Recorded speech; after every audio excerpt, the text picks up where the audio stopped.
स्वागत है आप लोगों का इस वीडियो में।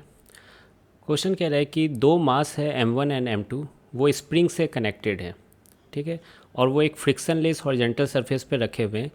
इनिशियली शुरुआत में स्प्रिंग को खींचा गया है डिस्टेंस x नॉट, है ना, मतलब स्प्रिंग अपने नेचुरल लेंथ से x नॉट अधिक खींचा हुआ है। तो मैंने यहाँ पे क्या माना है, मान लीजिए कि अगर नेचुरल लेंथ l होती स्प्रिंग की, तो l प्लस एक्स नॉट अवस्था में ये है अभी, और यहाँ से इसे छोड़ा गया, रिलीज किया गया, मतलब इसकी इनिशियल स्पीड दोनों मास की क्या होगी, जीरो होगी। मतलब ऐसे समझ लो हाथ से पकड़ के फिर छोड़ा गया है इसको खींच कर। फिर उसके बाद क्या कहा जा रहा है, initially the spring is stretch, हाँ ये तो मैं समझा दिया। फिर क्वेश्चन पूछा गया, find the distance moved by the two masses before they again come to rest. तो पूछा गया है कि ये दो मास कितना डिस्टेंस मूव करेगी जब वो दोबारा रेस्ट पर पहुंच जाएगी, ठीक है। तो मतलब कि जैसे m1 है ना, यहाँ पर रेस्ट पर आ गई, इसकी फाइनल स्पीड यहाँ पर लेट से जीरो है, m1 की भी और m2 की भी। तो ये x1 कितना डिस्टेंस चली और ये x2 कितना डिस्टेंस चली, ये पूछा गया है। अब देखिए इसमें कहानी क्या है ना, जो कंसेप्ट है कि एक्सटर्नल फोर्स इस मास और स्प्रिंग सिस्टम पे जीरो है, बाहर से कोई फोर्स नहीं लग रहा है, तो सेंटर ऑफ मास की एक्सीलरेशन कितनी होगी, जीरो होगी। तो वेलोसिटी ऑफ सेंटर ऑफ मास पर क्या कमेंट कर सकते हैं, वो कांस्टेंट होगी। जीरो डायरेक्ट नहीं बोल सकते हैं अभी, अभी बस कांस्टेंट बोल सकते हैं, है ना, क्योंकि एक्सीलरेशन जीरो होती है तो इसका मतलब ये नहीं होती है कि वेलोसिटी जीरो होगी सेंटर ऑफ मास की, वो कांस्टेंट होगी। हाँ, यहाँ पर शुरुआत में m1 और m2 दोनों की स्पीड जीरो है, ठीक है, तो वेलोसिटी ऑफ सेंटर ऑफ मास अगर इनिशियल देखा जाए तो वो जीरो है, और आप दावा कर रहे हो कि वो कांस्टेंट है, तो इसका मतलब velocity of centre of mass zero है।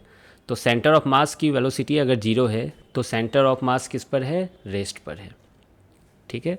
सेंटर ऑफ मास हिल डोल नहीं कर रहा है, वो मास कोई लेफ़्ट जाएगा तो दूसरा राइट जाएगा। ऐसे क्वेश्चंस है ना, इसी एससीबी में ही शुरुआत में बहुत किए हैं ऐसे क्वेश्चंस, ठीक है।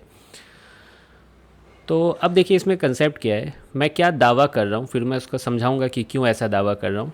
कि जब ये रेस्ट पर आएगी, है ना, तो शुरू में स्प्रिंग को नेचुरल लेंथ से एक्स ज़्यादा खींचा गया था, जब वो रेस्ट पे तब आएगी जब एक्स नॉट कंप्रेस हो जाएगी, ठीक है। अब ऐसा दावा क्यों कर रहा हूँ, उसके पीछे लॉजिक सुनिए कि इस टाइम में और इस टाइम में एनर्जी कंजर्व होगी, ये आप मानते हो।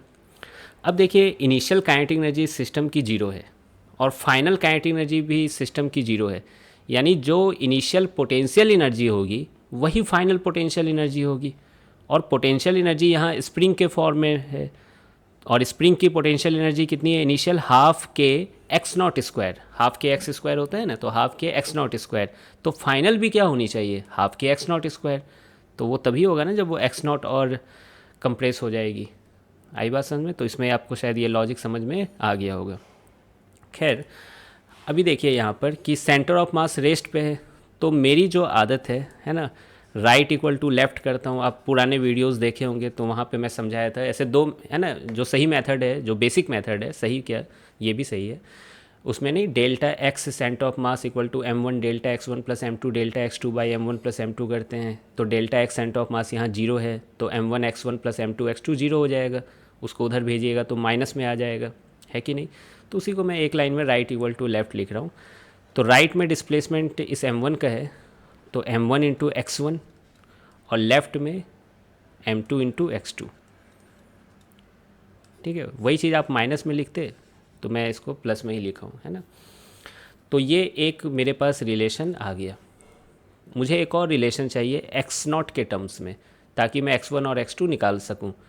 तो वो रिलेशन यहाँ पर आपको दिख रहा होगा कि ये जो लाइनें हैं, है ना, ये जो लाइन बनाया वो हल्का हल्का आपको दिख रहा होगा।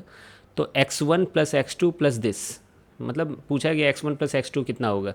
आप एक लाइन में 2x0 बोल सकते हो, लेकिन चलो मैं अच्छे से ही लिख देता हूँ इक्वेशन बनाते हुए। ये पूरी लेंथ कितनी है, x1 plus x2 plus l minus x0, ये पूरी लेंथ आपको ये समझ में आ रही होगी, है ना। इस मास का जो डायमेंशन है उसको आप नेगलेक्ट करना, है ना, कुछ ज़्यादा ही बड़ा बना दिया हूँ मैं।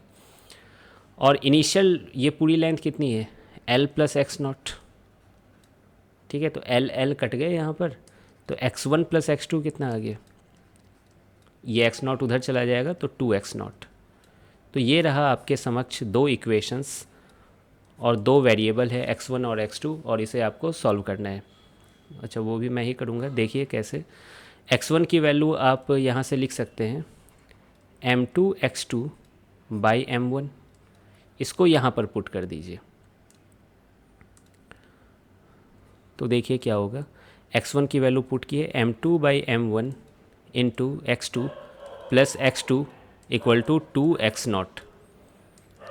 फिर देखिए m1 एलसीएम ले लीजिए, इतना तो करना आता होगा। m1 एलसीएम ले लीजिए, वो m1 उधर चला जाएगा और यहाँ x2 कॉमन हो जाएगा, तो m2 प्लस m1 हो जाएगा। लिखूँ क्या एक लाइन में? देखिए लिखता हूँ मैं एक लाइन में। m1 उधर चला गया तो 2m1 x0 divided by m1 plus m2 common होगा, वो नीचे आकर डिवाइड हो जाएगा m1 प्लस m2।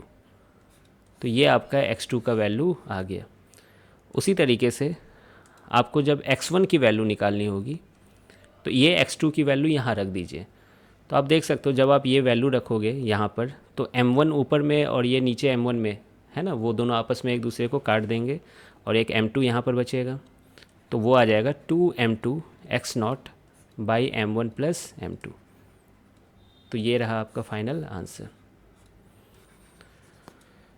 ठीक है, तो आई होप कि आपको पूरा बेसिक कंसेप्ट समझ में आ गया होगा, है ना। ऐसे इस टाइम तक जब आप 49 नंबर क्वेश्चन बना रहे हैं तो ये सब कंसेप्ट ऑब्वियसली पता हो जाना चाहिए अब तक में।